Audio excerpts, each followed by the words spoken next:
we experience these distinct realms in such a powerful way that our innate intuition may begin to shift, to change, so that we grasp the quantum realm the way we grasp Newtonian physics. I can at least imagine that as a possibility.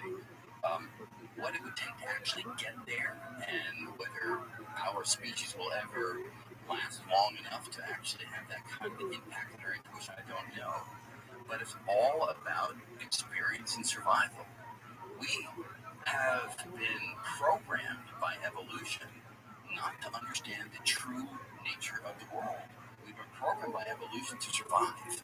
And those are two radically different propositions, because you don't need to know the true nature of reality to survive. It's a distinct attribute, and one that is not necessarily one that has any survival value to understand black holes, or the Big Bang, or general relativity, or quantum mechanics, or entropy, or thermodynamics.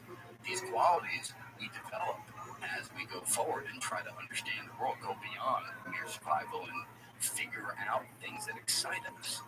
But it's not something which obviously has any survival value. I mean, it may someday. It may. What's interesting is also how relatively recently people have been pondering these ideas in a sort of a quantifiable way. We can write things down and sort of express it with other scientists and try to figure out who's right and who's wrong in terms of these calculations. But human beings, I mean, when did we really start pondering the scope of the universe? Pretty recently. I mean, if you think about the beginnings of modern physics, you can start with Galileo, you can start with Newton, but in any event, we're talking on the order of hundreds of years. And the amazing thing, in hundreds of years, we've gone from a complete lack of understanding about how anything in the world actually works to the development of Newton's equations, where you can make fantastically accurate predictions about solar eclipses or lunar eclipses or motions of the planets and so on.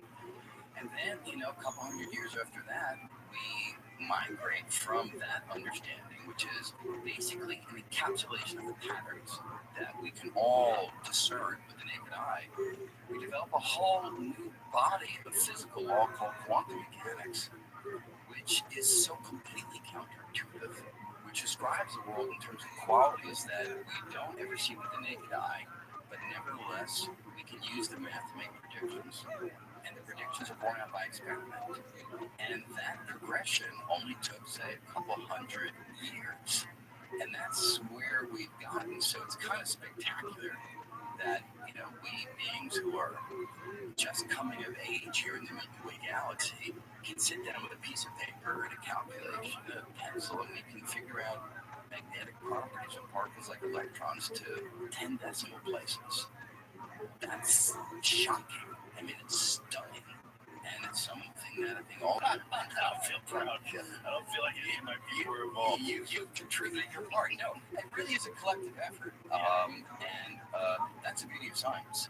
In the end of the day, it's not that most scientists are ever going to be rude. That's kind of it, I think, for most people. And I don't think that's a bad thing per se, because it's not about the personalities or the people that have pushed the frontiers of understanding.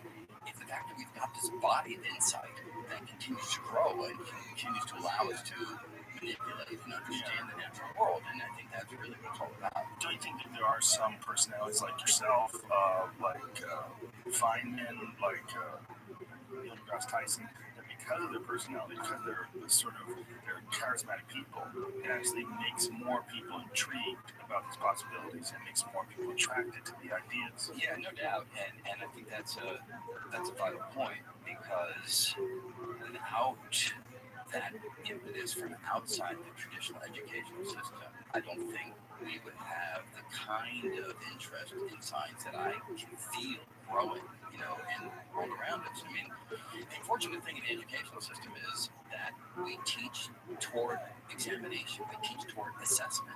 And if you want to figure out how to flatten the kids' interest in these ideas, just teach them stuff and tell them you're going to be tested on this on Tuesday. You're going to have to spit out, everything that you've learned. So I find it kind of heartbreaking the way in which so much intrinsic interest in these ideas, you can see in a 5 or 6 year old, right? I mean, I like to say we begin as little scientists. We're exploring the world. We're trying to figure things out. And then in the current, approach to education, that so many kids wind up seeing these ideas as a burden. So I don't want to have to spend time learning about parts of the cell or how to balance reactions. I see it with my own kids. I have a 15-year-old son and a 12-year-old daughter, and all they are motivated by is next Wednesday's quiz. And I'm like, hey, these ideas, they're kind of exciting. They're kind of wonderful. Like, I don't know, Dad, I just want to know enough so I can do well on the quiz. And once the quiz is over, they just sort of leave the ideas behind. When did these ideas become attractive to you? Well, I don't know, not unusual for a scientist, but unusual, I think, in the spectrum of kids in the world, because at 5 or 6 years old, I was just captivated by mathematics. Really? Yeah, 5 or 6? definitely. Yeah, my dad was not an academic. My dad was a composer. He was a vaudevillian. He was a comedian. You know, he was in the early days. Would go around the country and with a harmonica group and a stage show. That's what he did. You know, he liked to say that he was an SPHD, a Seward Park High School dropout. You know, so at 10th grade he just hit the road. But he loved scientific ideas. So he taught me the basics of arithmetic when I was about 5. I would take construction paper and I spend the weekend just calculating away on these huge, arithmetical problems of no interest to anybody on planet Earth. But to me, the fact that you could learn a little piece of math and then do something that nobody had ever. I always wonder, how can you not? What would have happened if X would have transpired instead of Y? In fact, I have to say, when I graduated college, I had sort of a period of, I don't know, depression is too strong a word for it, but a period of, what have I done? I went to college. I could have studied all the great ideas of the world, and all I did was get a technical education where I could solve Schrodinger's equation and solve Einstein's equations, and it felt like, wow, have I just squandered the greatest educational opportunity that one could have ever had, because I was so completely focused on just scholarship to go to England, to Oxford. And it ostensibly was to study physics. But when I got there, I realized that I was completely free to do whatever I wanted to do at that point. And so I took a year to study literature. I went to the physics class. I was focused. I got in England, it's a tutorial system. So I got a tutor, which is somebody at the college that sets you assignments and you write papers. You literally go in and you read your paper out loud. It's not something you just turn it in and it's graded. So it's a very personal experience. You write something and you're actually delivering it to this individual that is going to help you in your educational journey. And so that's what I did for a year. And at the end of that year, I kind of said to myself, okay, I've got it. I understand now what it would mean to study these other subjects, and I sort of felt like I'll be able to do this on my own if I continue to be excited about it. And I went back to physics with a vengeance, and basically in that second year completed my doctorate in that year, and moved on from there. So this time that you took off this year, well, you didn't really take it off, but you changed paths. How beneficial was that for you? Do you feel that it helped you sort of appreciate what your original subject of interest was as well? Yeah, hugely so, because, it's funny. It's the flip side of something I often encounter with people that are interested in science but don't know them are really going to understand this audiometry and all the tensor calculus. But if you are really interested in the ideas, you really can grasp the ideas without the technical background. So I try to demystify something that can seem impenetrable because you haven't entered the field. And I think the same thing happened to me in reverse for the more humanistic explorations. It had this aura of grandeur that I was unable to penetrate because I'd never really immersed myself in the ideas. By spending a year it brought it back down to earth as another journey toward truth, another pathway toward insight, and one that you don't have to have a degree in. You don't have to know the ins and outs of the academic version of that subject to understand it and grasp it and spend some time thinking about it. So, do you think that for people studying anything, particularly those studies, do you think that they all could benefit from sort of expanding their education into philosophy or art or something that uses your mind in a different way? Yeah. Some. So, There are some people in the physics and mathematics community who are so intensely focused that it would almost be a shame to pull their attention away from the deep dive that they're going to do for the rest of their lives, and the contributions that they're going to make and have made are substantial and exciting. But I think for many others, and certainly for me, I mean, look, as most people do, but not all, but I learned early on that I'm not going to be an Albert Einstein. I can make contributions, and I have had contributions to fields that are going to be at the level of shattering our understanding of the world, things that people are going to talk about 500 years from now. That's unlikely. And I think for somebody like that who's able to make contributions, but pulling away from the technical work is not going to extract some vital insight into the nature of the world that otherwise wouldn't be discovered, I think there is great value in doing exactly what you're saying. Because by broadening your perspective on what the work you're doing is actually revealing, it's part of the human quest for understanding, and seeing it as an isolated discipline where it's all about the next equation and the better unified theory or the deeper understanding of the Big Bang. To see that as isolated from the human quest for understanding, I think diminishes the work that we as physicists actually do. Was that a part of your initial ambition? Yeah, it was. Something that Yeah, rock the world? Yeah, well, to go back to the comment that you made before about we being the only species that knows that we're going to die, I think part of that instills in many people, and certainly I see it in my own life, even though at the time that I was making various decisions, I wasn't literally thinking about these kinds of issues of mortality. But how do you deal with that recognition of the impermanence of your own life? Well, I think part of it is a symbolic kind of immortality. You create something that will long period of time. So I think yes. I mean, part of my motivation in doing physics was not merely to get the next decimal place in this or that physical quantity described in the natural world. It was to try to have some kind of insight that would rock our understanding of the world and have reverberations that would echo out for many, many years to come. That's interesting. Do that. The day-to-day, the moment-to-moment is a grind. I don't know how you find it in the work that you're doing, but if I'm working on a research project, even if in principle the ideas are grand, wonderful, and bold, the moment-to-moment is calculating away. It's trying to figure that glorious quality that you may ultimately describe when you're finished and you look back and you think about the implications of the work. The moment to moment of almost anything that you do is a grind in your life, the moment to moment.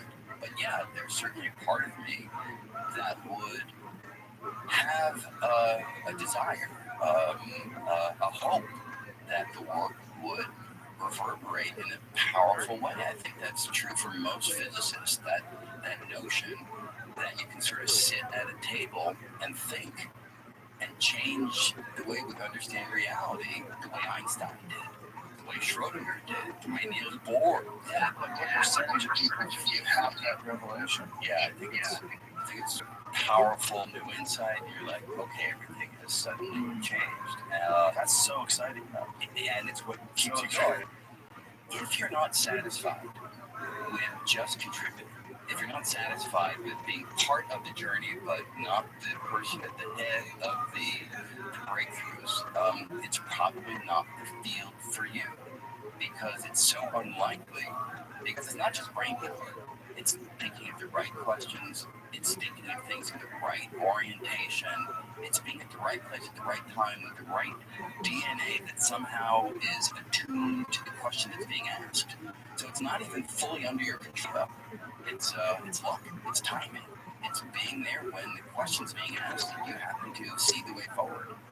It's so interesting to me that there's so many people working on all this stuff, and the average person with no idea what's going on. Yeah. And that all this work that's so critical to our understanding of what the universe really is, with the very fiber of the universe itself. Yeah. All this is going on, and most people are just sort of they're reaping the residual benefits of it. Yeah. But they're just wandering around and not knowing. Yeah, usually so. In fact, there's a number that's quoted that quantum mechanics is responsible for something like 35% of the gross national product. So it's like, it's a very concrete way. Now, the problem with that number is I recently looked it up to find the source of it, so I sort of went online and checked it out. And apparently I'm the source of this number.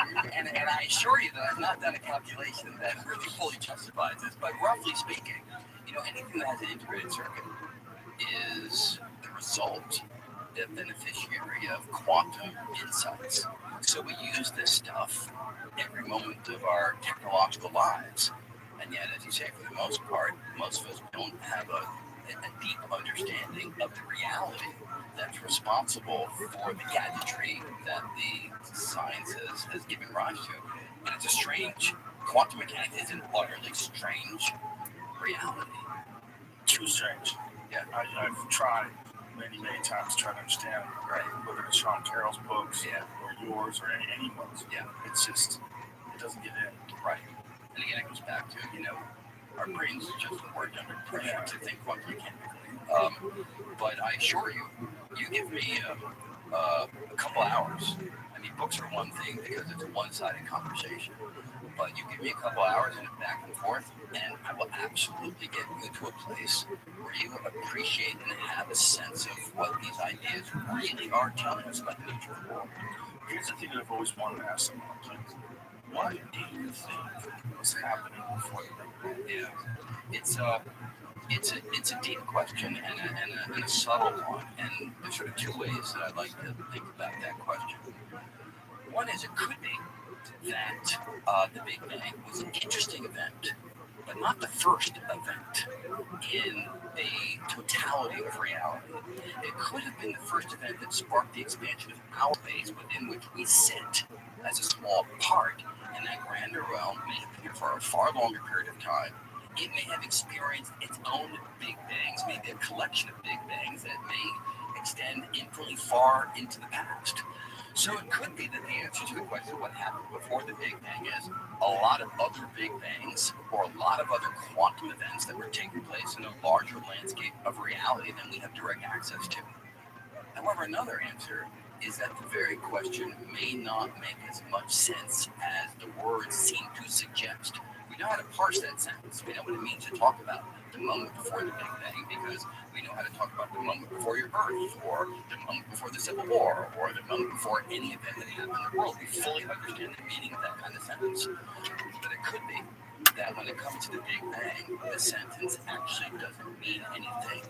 It could be that the Big Bang was the place where time itself started. And Hawking himself had a wonderful analogy to get this across. He said, look, I'll dress it up a little bit. Imagine you're walking on planet Earth and you pass by someone, you say in the northward direction, they point you, continue to walk, you pass by somebody else, say, hey, which way is further north? And they point you in that direction. But when you get to the North Pole and talk to somebody there and say, hey, how do I go further north? They look at you and say, well, that question doesn't mean anything because this is where north begins. There's no notion of going further north than the North Pole. And it could be that that spatial metaphor applies to time. Talk about a billion years ago or 10 billion years ago, but if you go to 13.8 billion years ago, the Big Bang, that may be where time started.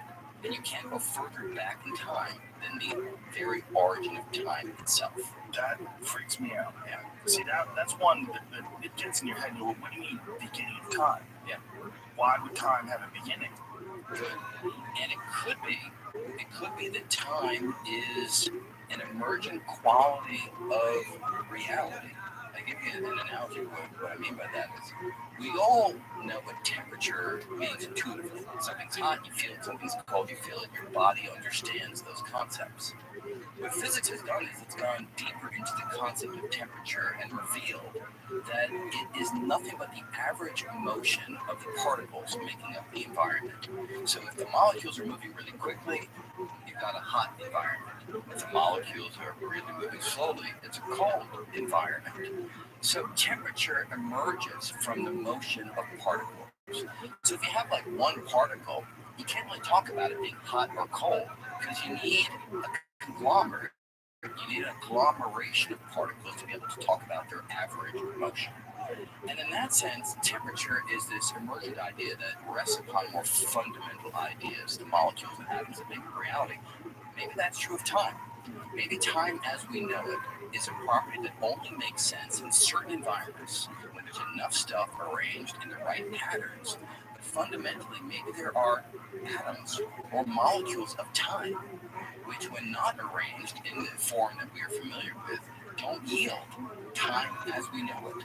Time itself made a quality of the world that exists here in this environment, but doesn't even apply in other environments that are configured radically differently. Oh, that's a heavy. Yeah, That's a heavy one. What also is a heavy one is what caused the Big Bang? yeah, Why would something smaller than the head of a pin yeah, become everything that we see in the cosmos? yeah. So there are ideas for the answer to that question. Look, all of this is tentative because it's very hard to do measurements that go back to the beginning. We have astronomical observations that we need to ensure are compatible with predictions of our theories and so forth. So we as good scientists do what needs to be done to try to test these ideas. But the idea that I think most physicists or cosmologists buy into at the moment is that gravity can have two manifestations. The usual form of gravity that you and I know about is the attractive version. You drop something toward the Earth and it moves downward because the Earth and the object pull on each other. That's the ordinary gravity that we experience every day of our lives. But Einstein's equations actually allow gravity to also be repulsive. It can push outward as opposed to just pulling inward. And this is something that we have never experienced because the gravity created by a rocky object like the Earth is always the attractive variety. The gravity created by the Sun, again, a compact object is always the attractive variety. But Einstein's math shows that if you don't have a rocky object that's isolated in space, but rather energy that is uniformly spread through a region of space, that kind of entity yields repulsive gravity. Why is that important to your question? If the very early universe, that little tiny head of a pin that you're talking about, if it was filled with a uniform bath of this energy, we call it the infiniton field. The name doesn't matter, but if it was filled with that energy, it would have been subject to repulsive gravity. What does repulsive gravity do? Pushes everything apart, causes everything to rush outward.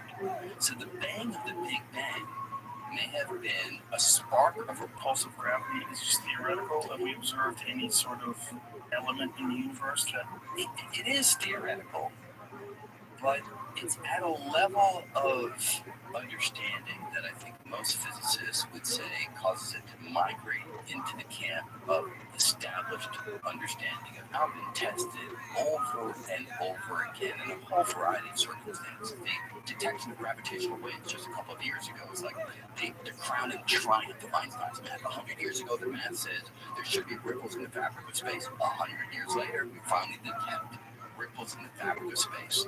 So we are very comfortable with any prediction that comes out of Einstein's mathematics. And right in the mathematics is the prediction of what I was just describing. You've got uniform energy in a region, repulsive gravity. The other thing is we currently witness that the expansion of the universe is speeding up, not slowing down. Since the 1920s, everybody thought that yes, the universe is expanding, but it will slow down over time. Why? Because gravity pulls things back together. You throw an apple upward, it doesn't go up faster and faster. Everybody thought that would apply to the universe as a whole. It's expanding, but expanding ever slower. The observations in 1998, culminated in 1998, which won the 2011 Nobel Prize, showed that the distant galaxies are moving away ever more quickly. The expansion of space is speeding up over time. It's accelerating. How do we explain that? The best explanation we currently have is repulsive gravity. We believe even today the universe is suffused with a bag of energy, call it dark energy. We believe it's uniformly going through space. I like to think of it almost like it's a Turkish sauna. It's like the steam filling the sauna, this energy filling space. And that repulsive gravity, we believe, is responsible for the observations that the distant galaxies are rushing away faster and faster over time. So it's circumstantial, but the case for repulsive gravity is quite strong.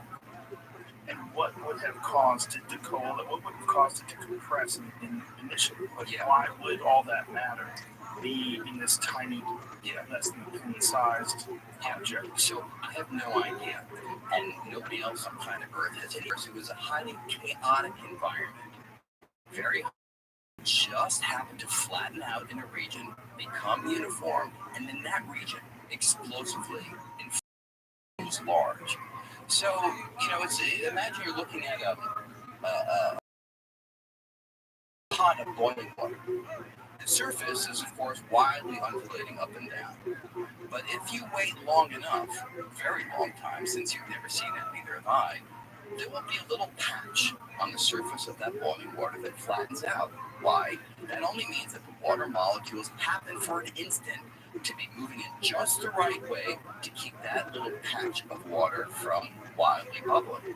It will happen, it's rare, but if you wait long enough, it will occur. Similarly, the widely undulating fields in the early universe, if you wait long enough, a patch will flatten out, you get the uniform energy, plug it into Einstein's equations, that region explosively inflates. And I mean explosively. It can go from a size that's much less than an atomic diameter to larger than the observable minus 30, 10 to the minus 35 seconds. That's how powerful repulsive gravity can be. That is so baffling. Yeah. So before this happens, you just have, in this theory, you just have all this energy sort of randomly interacting with other energy in the universe with no physical objects. Yep. It's just could have been forever. That could, and in fact, that's the main point. And it finally happened. So you can have this cosmological pre-show. You can have it last as long as you like. The only thing that you need to happen is that sooner or later, a region flattens out, and then the cosmological show begins. And if we're looking at this model of the universe being